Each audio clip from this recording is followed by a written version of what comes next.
We've reached the midway point of the 2021 NFL regular season, and the Gold Sheet would like to say thank you for another fantastic year. The Gold Sheet has been serving NFL and college football bettors for over 6 decades and continues to make enhancements and improvements into today's digital age. Whether you're a lifelong subscriber, used to buy it at the newsstand, or perhaps have never seen the Gold Sheet, we want to share this week's edition with you. To celebrate Customer Appreciation Week, all Gold Sheet football products are free. That includes the traditional Gold Sheet with write-ups on every NFL and college football game for this week. No codes, coupons, or registration required. All productions are available for download at goldsheet.com.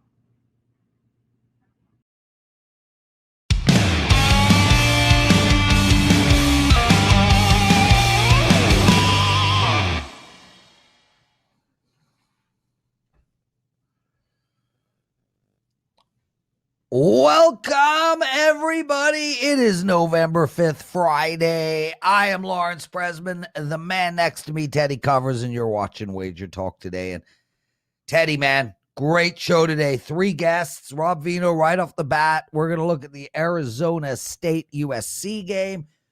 He's going to take apart Oregon, Washington. We got Matt Joseph joining us. It has been a while. He's looking at Air Force Army, the Green Bay Packers game, which I'm very curious to hear about, and UNC Asheville in college hoops. He's got a bet for us on them. And, of course, Andy Lang at the end of the show, and it's all NFL prop bets all day long for Andy Lang. Dude, how you been? How you doing? How did you do last night? I think you and I were on the same NBA play. Didn't go well for either of us. No, and I was mad at myself for playing. I had the Miami Heat last night in the NBA, and I shouldn't have played the game. I turned around on it. My initial lean went one way, and then as I'm looking at the game more, I went back the other way, and I know better than that. If you lean one way and then you lean the other way, better to pass the game. So I went 0-1 last night, Prez, and I wasn't happy about it a bit. What about you? Well, I won my hockey. I went 2-1. I actually thought I was going to have a 3-0 hockey night. It was looking really, really good, but I did lose the under in the Calgary-Dallas game. It was 1-0 with about 5 minutes to go in the second period, and then, well, all hell broke loose. But 2-1 hockey night, 0-1 in the NBA, still rolling in the NBA. Can't win every single night, every single game, but still on an 11-3 NBA run, so pretty happy about that. I have one NFL play up already for this weekend, but on a whole, man, I'll probably only have 3 NFL plays for Sunday. Not loving the entire card top to bottom. What do you got going for this weekend?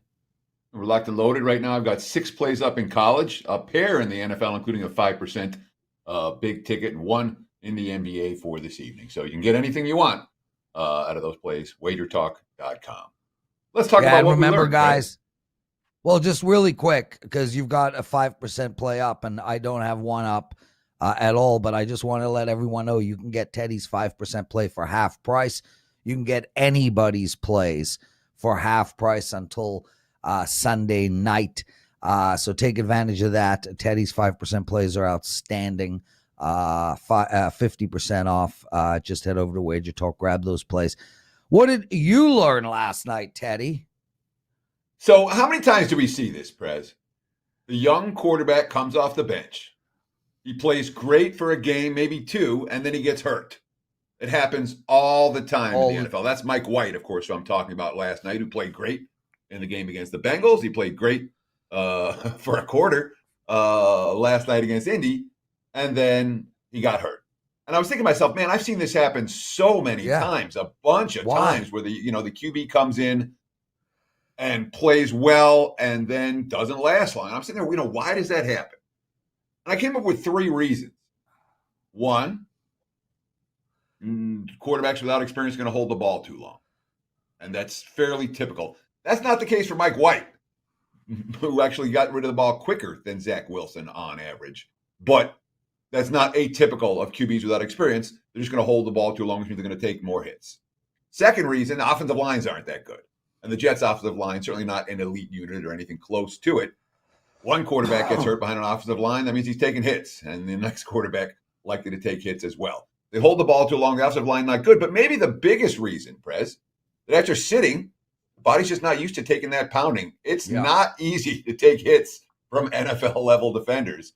And if you're getting slapped around and beat up, taking those hits, if your body's not used to it, bang, you're out of the ballgame. Maybe you're out for an extended period of time. Mike White, a nice story, but now he's on the bench for the Jets, although it doesn't look like it's going to be an impact injury moving forward. One wouldn't be surprised if the Jets go back to Zach Wilson as soon as he's back from the injury list. One last thing, Prez. We talked about it yesterday. Every half point matters. Suns last night opened -10, -10.5. They closed -11.5, -12. The game lands 11 every night. Half points matter. Yeah. What about you, Prez? What'd you learn? Well, I just, in keeping with your conversation about these backups that go in and then get injured, I always think to myself, man, what a bummer for these guys. I mean, some of them wait years to finally get a starting gig, and then they last a quarter. And the amazing thing, Teddy, is it happens so fast. It's not like they get injured on game 3. It's like they come in and they're injured, in the first quarter of the game, and then you don't hear from them again. And man, it's heartbreaking for these kids. But I'll tell you something, man. I would start Mike over Zach next game for the New York Jets. And I do it for a few reasons. One, he's playing lights out football right now. I mean, even the drive with that great touchdown pass to start the game was phenomenal. I'd like to see how good this kid actually is. And number two, if your goal is to have Zach Wilson as your starter moving forward, it's time to piss him off. It's time for him to sit and watch what happens if you aren't good enough. I think I would start White over Wilson next week if I'm the New York Jets. Any thoughts there? Not a chance. Zach Wilson's the franchise quarterback. You traded up to get him. All the resources are invested for Zach Wilson. The offense is designed for Zach Wilson. Mike White's the backup quarterback. He's supposed to be the backup quarterback. The one thing you don't want to do with a young QB playing behind a weak offensive line is damage his confidence in any way. And when you're like, yeah, guess what? Let's have this other guy start. That's all you're doing is putting doubts in his head. That's a way to ruin a quarterback's career. I wouldn't even think about starting anyone but Zach Wilson. The Jets are not in win now mode. They're in develop your quarterback mode. And Zach Wilson's their QB of the future. It's not a choice. Zach Wilson goes. Mike White is trade bait. Yeah, this, Geno Smith was their quarterback of the future. Sam Darnold was their quarterback of the future. Yeah. The offense, one time the New England Patriots offense was built around their quarterback of the future, Mr. Bledsoe. So I'm not with you at all, Teddy. There's no reason why Mike White can't be a better quarterback than Zach Wilson. I mean, Zach still has to start shaving. We can't have pubescent quarterbacks in the pre-pubescent quarterbacks in the league.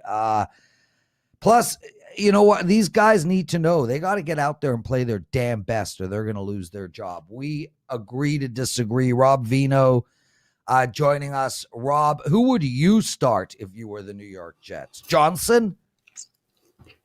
Yeah, Josh Johnson, right?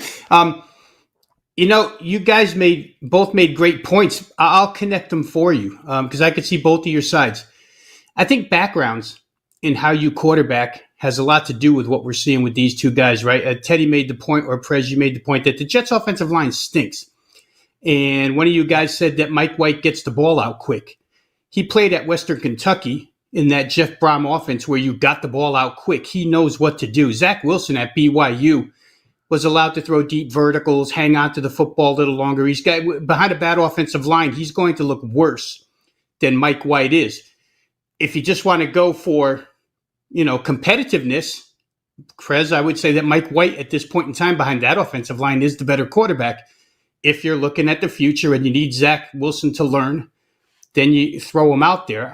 So I can see both of your points. I think they're both good. I just think that backgrounds of these two are why we see the different type of results. I don't think Zach Wilson stinks by any means. I just don't think he's got the background in getting the ball out quick the way Mike White does. Mike White is a what coaches or GMs would call a whiteboard genius. If you guys saw that clip last night where he rattled off his progressions 4 through 1 on one given play. Guy's extremely smart, and Zach Wilson might take a little more time. So I see both of you guys' points and reasons. Rob Veno joining us, everyone. And if you like what Rob has to say, you can get any of his plays for the next few days for half price, 50% off site-wide over at WagerTalk.com. Rob, let's move our attention to college football. USC, Arizona State. You've got a first half bet for us. Regale us with your thoughts. Yeah, I'm going to try the Arizona State side, guys. Earlier in the week, this was 4.5. I've seen it raise up to 5 now. ASU, embarrassing home loss last week. I mean, when you come off a bye, you play Washington State, a team that's down like 4 people on their coaching staff after the firings of Nick Rolovich and some assistants. Washington State didn't look good their first time out with, 2/3 of a coaching staff, but they came to Tempe last week and absolutely destroyed Arizona State from start to finish. A lot of it was self-inflicted. ASU loses the turnover battle 5-1, and you're not going to win a lot of games committing 5 turnovers. But they get another home game here, another home chance. I'm usually of the handicapping theory that when you have a good team, and ASU isn't horrible, they're not elite, they lie somewhere in between. But when you have back-to-back home games, because home games are such a premium, I feel like there's a bounce-back effect for that home team. The major issue for Arizona State in recent games, because they've given up a lot of yardage, has been a pass defense that's giving up almost 270 yards a game, 268 to be exact. But the great equalizer here is what might be one of the most devastating injuries in college football this season. Drake London, wide receiver for USC, out this week, out for the season. Just to put into context, guys, what London means to USC, guy ends his year with 88 catches. That's over 40% of the entire team's receptions, 1,084 receiving yards, better than 43% of the yards that they get through the air, 7 TDs, 41% of their TDs, and he averages 135.5 receiving yards a game. That's almost 57% of their entire pass offense every game. Now he's out. That probably helps ASU. USC, an air raid team, probably has to lean on the run a little bit more. That's not good news. Only 31% of their offense comes from the running game. ASU, no reason to have to double team anybody now. Drake London's gone. Crowd the box, make USC throw. I think the next top receiver on USC has 33 catches. So there's a lot of things you could do defensively here to kind of limit USC, make them one-dimensional. First half, the reason for that play, I think it'll take time for USC to take the field and figure out who their new go-to guy is going to be offensively through the passing game. And Arizona State, Herm Edwards is a great motivator. If nothing else, he should have his team ready to go from the opening kickoff after last week. So I'll lay the 5 points here, guys. First half ASU. Can't argue off full game either, but I prefer first half here minus the price. Well, I'm certainly not going to try to make a case for USC. The Trojans not a team I have any interest in this week. And you talked about the London injury being as impactful as any in college football this season. And I would agree with your assessment. That's a devastating injury for the Trojans. But Arizona State as home chalk under Herm Edwards, this has not been a profitable subset by any stretch of the imagination. Sun Devils have played up or down to the level of competition fairly regularly. And you talked about the issues last week, the penalties, the turnovers, the mistakes. Arizona State does that a lot. Do you trust the Sun Devils to actually get a win and cover, even for a half at home in a stadium, again, where they've been a feisty dog? They've been a good home dog, but they have not been good at covering point spreads as favorites. Yeah, I think I'm trusting situation here, Teddy. The penalties, you're right, the mistakes have been brutal. There was a game where they committed 16 penalties. I think it was against BYU back to start the season. But if we add to the case of USC situational woes, it looks like a team that really just wants to close out the season. The interim coach has had no effect whatsoever. I think they're 1-3 against the spread with the interim head coach. They've been blown out a couple of times. Had a big win in Pullman to start this thing, but then it hasn't really taken hold. So I don't know how interested USC is now with their star offensive player down. lame duck head coach. So I think I'm probably adding situation into this. Can't argue the ASU faults ATS-wise full game. Maybe short game we can get him here for first half. Rob Veno joining us, everyone. You can find him at WagerTalk.com. Rob, let's look at the number 4 ranked team, Oregon. They're playing Washington. They're -7. Both these teams are 2-6 against the spread this year. Oregon needs to keep winning. They got some undefeated teams right behind them. Is -7 the right line, too high or too low? Well, I think because I'm going to play Oregon, I think it's a little bit too low. And again, guys, at this time of the season, probably adding a lot of situational stuff in with the fundamental handicap here. But let's start with what you said, Prez. They come out of those rankings number 4. May have surprised some, may have surprised Oregon that they even got the number 4 spot. But now that they're there, that's kind of a driver's seat position. Now you know what's in front of you. Let's go win out. Let's hope that Utah continues to win. So if we play Utah in the Pac-12 championship, that's a significant victory. And with the win over Ohio State in Columbus, maybe they get themselves there. So everything good is in front of them at this point in time. But to me, fundamentally, this game's all about the line of scrimmage. This is crazy because when Jimmy Lake took the head coaching job at Washington, everything he said this team was going to be: run downhill offense, staunch defense. He's had none of that whatsoever. And the last couple of weeks kind of prove how far Washington has fallen. Yes, they win 20-13 last week, struggle against Stanford. But how about this, guys? For a team that's supposed to be so macho, so physical at the line of scrimmage, they give up 237 rushing yards, almost 6 a pop to UCLA 2 weeks ago. And then last week against Arizona, a team that hasn't won a football game this year, in fact, lost a game to an FCS team, they give up 218 yards, 5.5 a carry. The other side of that equation is in the UCLA game, not only did they give up 237 on the ground, but they only rushed for 83 themselves. They can't run the football. They can't stop the run. They can't run it against Arizona. They give up 218. They only rushed for 88 against Arizona. Combine that with the fact that the quarterback hasn't been any good. Dylan Morris in the passing game is no good. And John Donovan, the offensive coordinator here, who openly said when he was like the 4th choice to get that job, he said, "I'm surprised they gave me this job." His play calling hasn't been any good. I don't know how much Jimmy Lake has to do with that. Maybe trying to be run first. But the bottom line is everything they're supposed to be, they are not. If there's one thing Oregon can do, they can run the football. Mario Cristobal is an offensive line coach by trade. I think they run it real well here, which sets up the pass. Anthony Brown getting a little better each week. He's still not great at quarterback, but he's been a little bit better. Last week, Stanford had 4 trips inside the Washington 30. 3 of those times they came away with 0. If Oregon gets inside the 30-yard line 4 times, they're not coming away with zeros. They're coming away with points. That's bad for Washington, a team who can't score. Again, Prez, the situational stuff, I think that 4 ranking does mean something. So I'll go ahead and lay 7 here. I think that, Seattle could be and has been a tough place to play. It's divisional rivalry here. But Washington just isn't any good, and I still think they're a bit overrated. So I'll play Oregon minus the 7 points. So I want to ask you real quick, Rob, because both of these teams, it feels like it's more, both the games you analyze, it feels like it's more of a bet against than a bet on. You want to bet against USC. You want to bet against Washington. When you have these teams at this stage of the season that I can't make a case for betting USC, and I can't make a case for betting Washington in just about any game.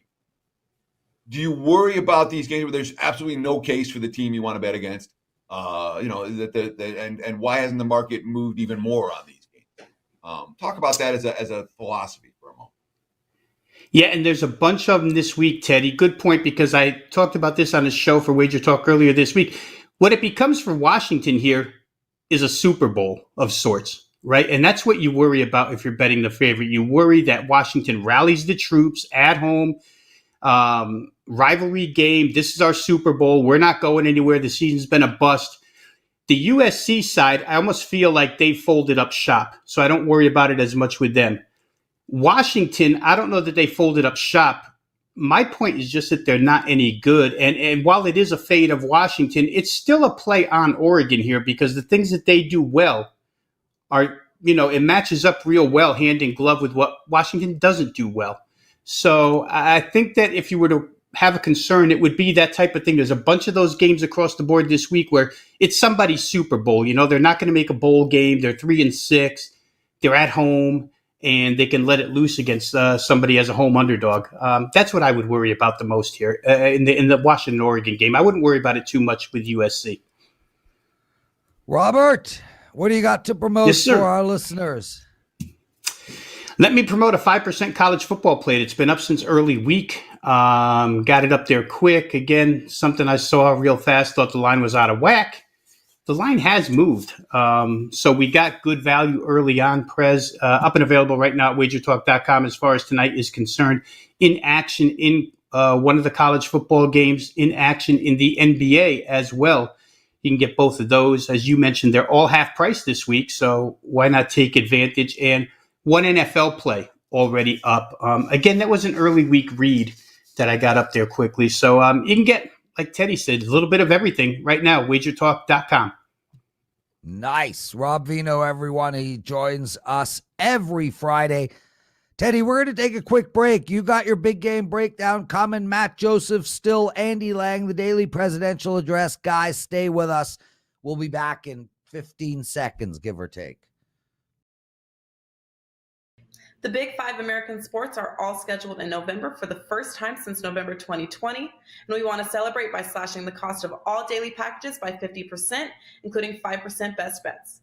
Starting Tuesday, November 1st through Sunday, November 7th, $25 daily packages are priced at $12.50, and $35 5% best bets are priced at $17.50. But even better, this is the perfect time to take advantage of WagerTalk's one-day all access. Lock in the handicapper of your choice for one full day for only $39, including when they have a 5% top play that normally sells for $35. But during our 50% slash promotion, you get a one-day all access for only $19.50. This special is valid through Sunday, November 7th, so save the whole week long.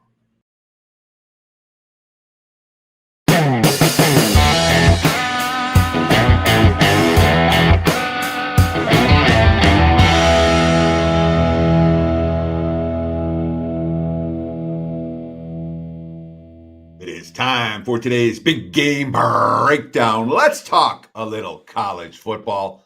And this is a big game. ESPN2 on Saturday, 12:30 here on the left coast, 3:30 for you guys back east.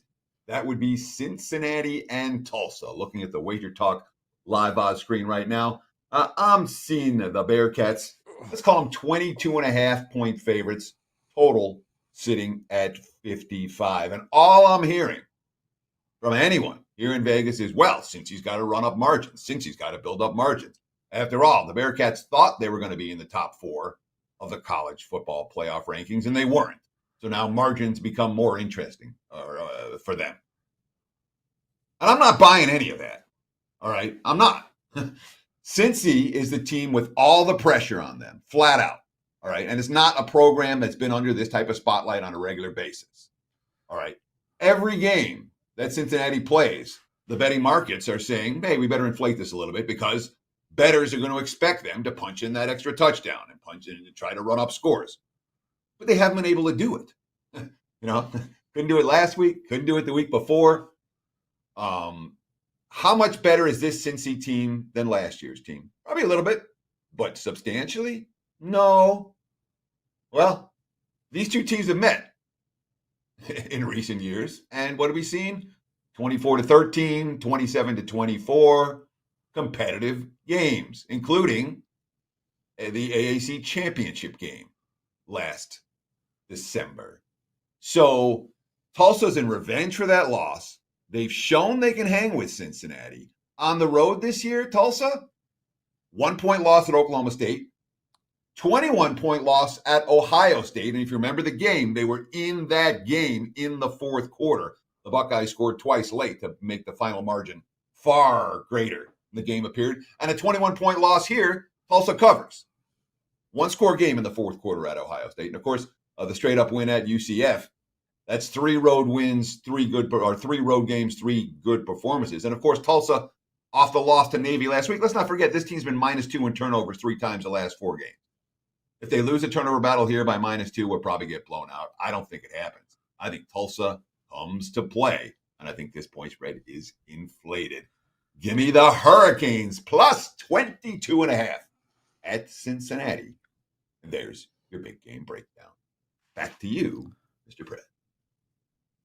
Teddy Covers. Christopher McLeish writes, this show should be called Teddy Talk because he's the star of the show. Well, congratulations, Teddy, your first fan. How does it feel? I have so many. I don't even know how to respond to that. So it's really, one of the things I always like when I'm out and about in town, people that say hi when they watch the show, or people, hey, Teddy, and I always like that. It's good for it's a nice ego boost when you go out with the wife or the kid and someone's, hey, that's Teddy Covers, I don't feel like a star. I don't act like a star. I'm not a star. Thank you for your support.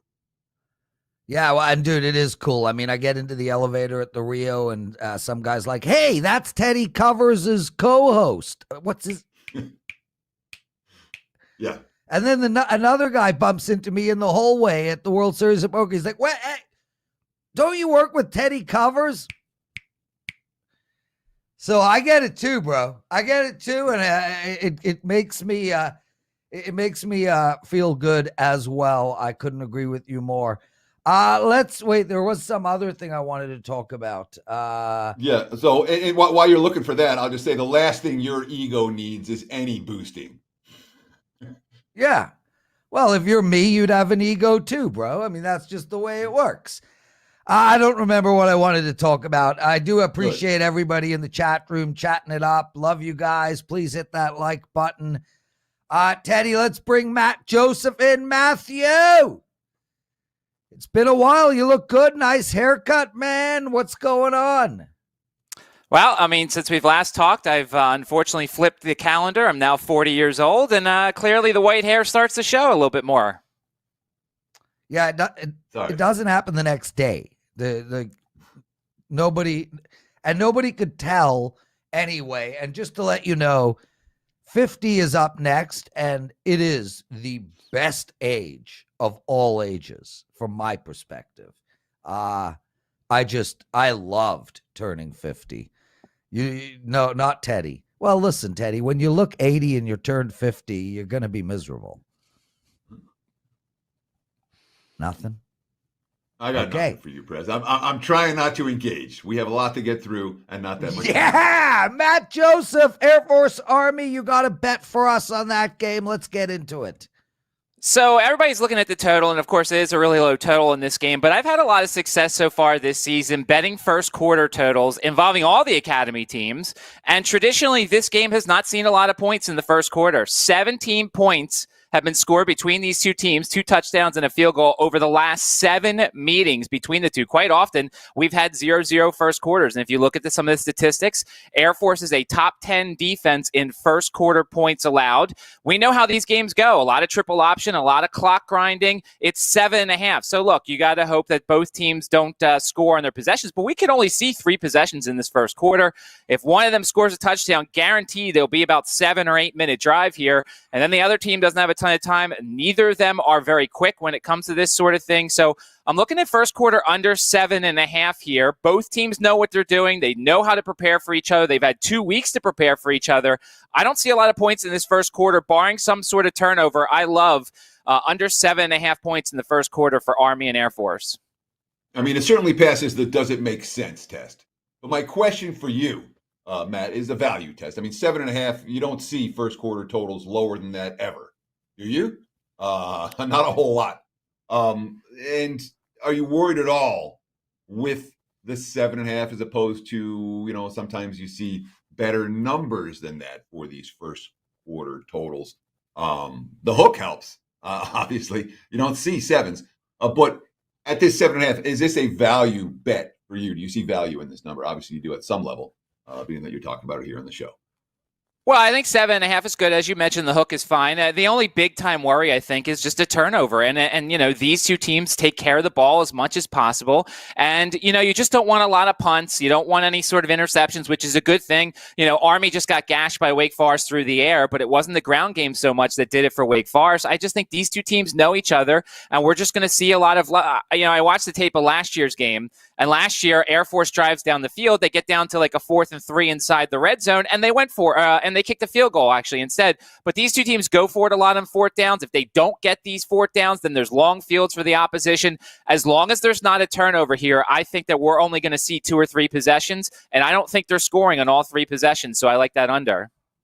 Yeah, man, it makes so much sense. Great handicap. Green Bay Packers, you've got something for us on the team total. Really curious your thoughts here. This is going to be a fun game to watch. Yeah, I think it's a very good game to watch, and I think people are seeing Jordan Love, and they're just going to assume the Packers' offense is going to go to a shell, and I don't think that's the case. Davante Adams is still going to play in this game most likely. Aaron Jones is still going to play in this game most likely. Mercedes Lewis is still going to play in this game most likely, and the Kansas City Chiefs defense is not going to suddenly get better. All you have to do is point out Daniel Sorensen on the scouting report, and you'll find points, or you'll find big chunks of yards here. I think they're going to come out here and they're going to run the ball with Jones and Dillon, and I think they're going to find some play action success with Davante Adams and some of the other wide receivers here.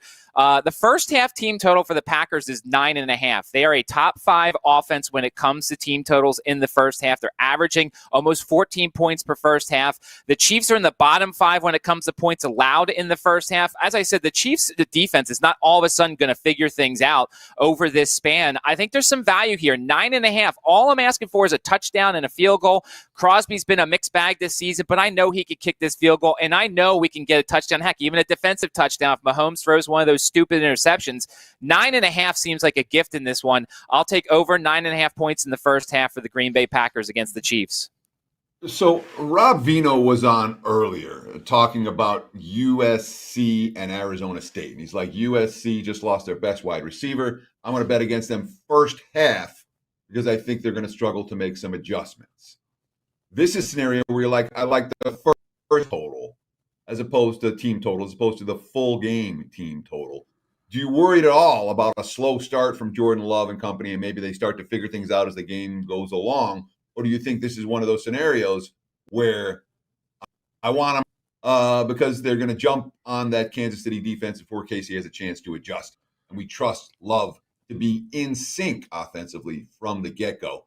Talk about first half versus full game and why you chose the first half for your team total over.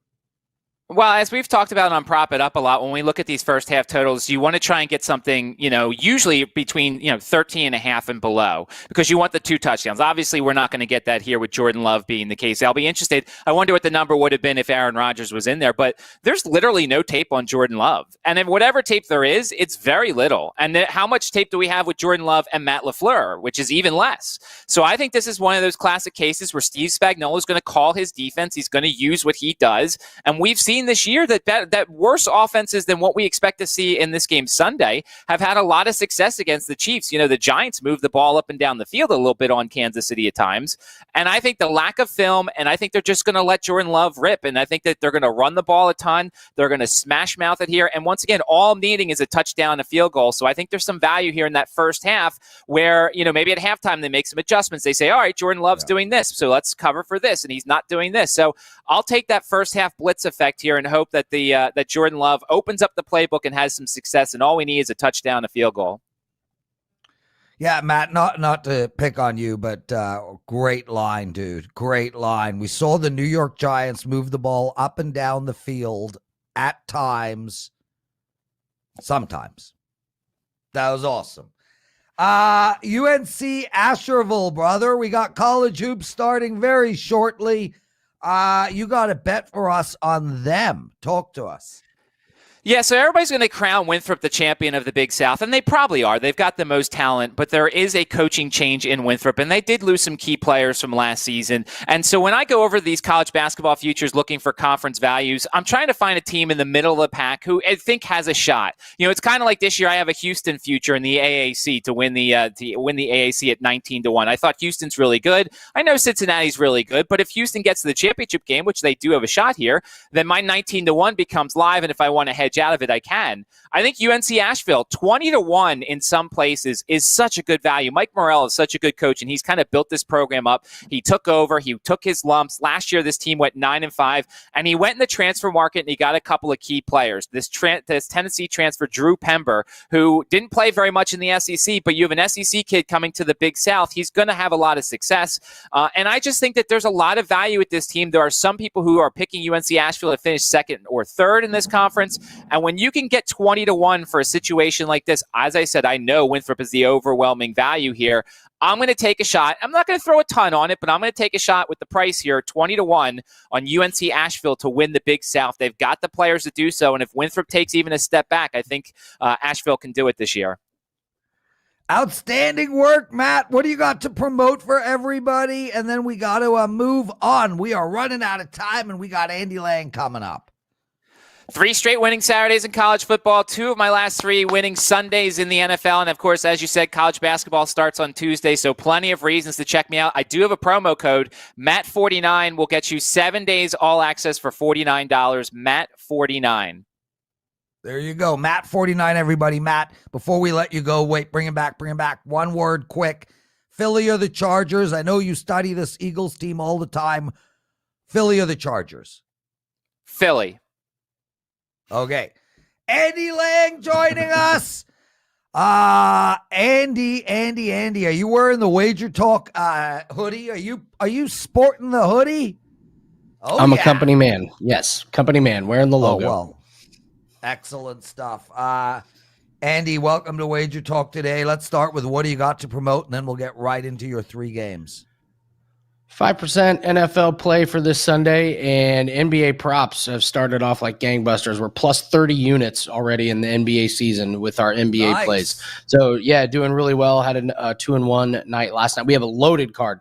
A lot of NBA games. We're looking at 5 to 6 props for tonight. So, NBA has been very well, and the 5% NFL play goes off on Sunday. Awesome. Breaking news, everybody. The NFL presidential address just went up right now. And the reason I say that is Andy is on that show with me. So check that out. He's got 3 prop bets towards the end of the show. And Teddy, just wait till the end of the show before you listen to it. I know you're super pumped, super excited. I get it. 7-8 more minutes and you can listen to it alone. Marquise Brown. You got a prop bet for us on him, Andy. What's going on?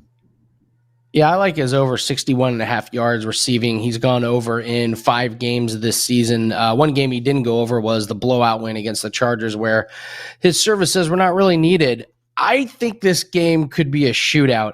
The Vikings are allowing 12.6 yards per catch, and the Ravens defense has been a little inconsistent and shaky over the weeks. I think we're also due for some regression back to the mean on the Vikings' big plays. Last year, they had a lot of big plays with Justin Jefferson and Thielen and Dalvin Cook, and they haven't really done that. The Ravens have given up a lot of big plays recently. So if the Vikings can exploit that defense of Baltimore, we could get a back-and-forth game here, and I love getting Marquise Brown at 61.5. Last week, the Vikings secondary got torched. 3 receivers had over 61.5 yards. 2 of them had over 100 yards.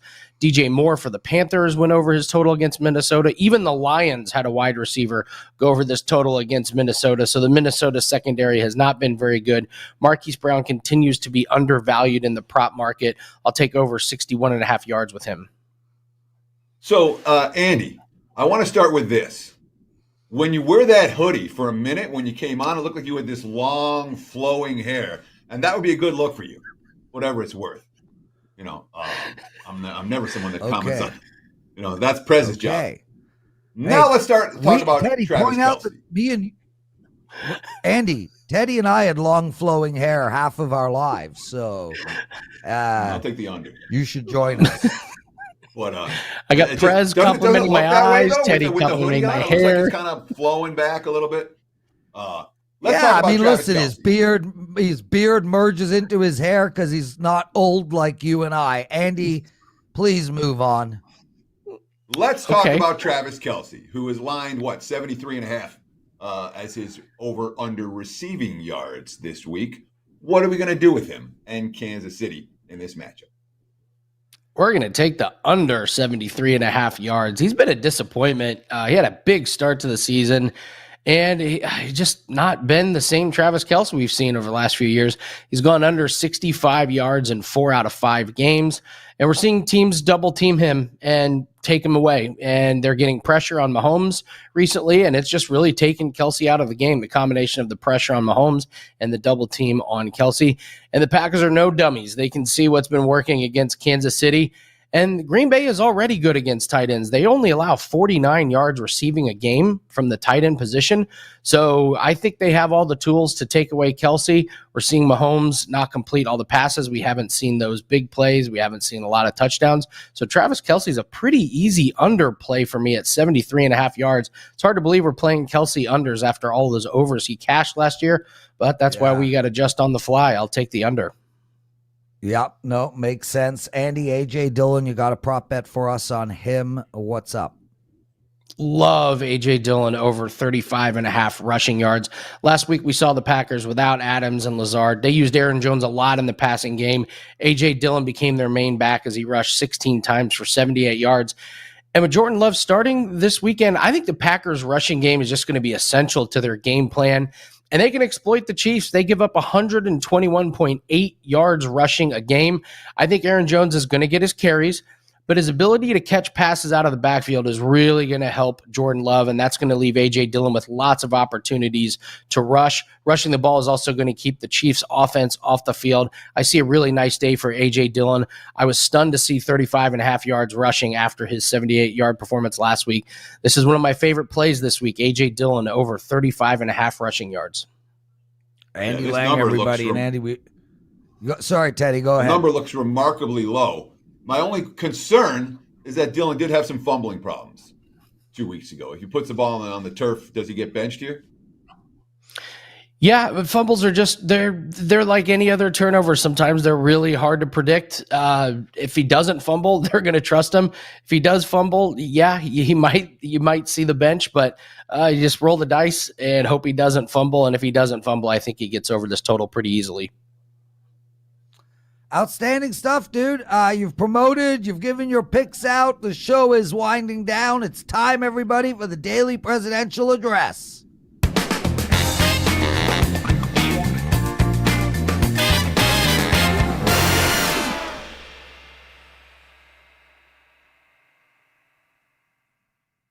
What a show, guys. If you're watching this clip on Twitter, make sure to check out WagerTalk Today. We had Rob Veno on talking college football, Matt Joseph, college football, NFL, and college hoops. And, of course, Andy Lang with 3 outstanding prop bets for NFL Sunday. I just want to make mention, you guys, I got a promo up for my NBA, $99 for a month of my NBA, no code required. Just head over to my personal page at wagertalk.com. It's down the right side, $99 for a month of my NBA. I'm on a 6-1 and 11-3 NBA run. I do have an NFL play up for Sunday already. I got 2 more coming. I'm absolutely destroying the NFL, so check that out. Your free picks for tonight. Well, let's start with the Chicago Blackhawks and Winnipeg Jets over the total of 6 goals. That is my second favorite play on the card tonight. My first is obviously a client play you can get for half price over at wagertalk.com. My third favorite play in the NHL card is the Rangers and Edmonton under. Now, I understand taking an under with Edmonton is really tough, but this Rangers team, they've only gone over once this whole year, and that was a 5-1 beatdown by Calgary. They are playing every team super tight. They'll do the same tonight in Edmonton, take under. As for NFL, Look, I like the Chiefs. Everybody is talking about Green Bay and Jordan Love. No chance. I don't see Green Bay doing much at all. I think this might be a get-right game for Kansas City. If you can get 7, take the Chiefs. I also like the Miami Dolphins, Tyrod Taylor or not. They're a better team. They were a contender last year. They are going to get their act together for this week. Take Miami and Kansas City. That's it for the show. We ended on time. Teddy Covers. I don't know what I'm eating yet, but I'm thinking it's going to be a sub. Take us out. Take us home. Sure, that's going to wrap it for the week here at Wager Talk Today. Again, every weekday, 9 a.m. Pacific, noon Eastern time, Prez and I will give you a Sports Central for gamblers. So between now and Monday's show, enjoy the games and good luck this weekend.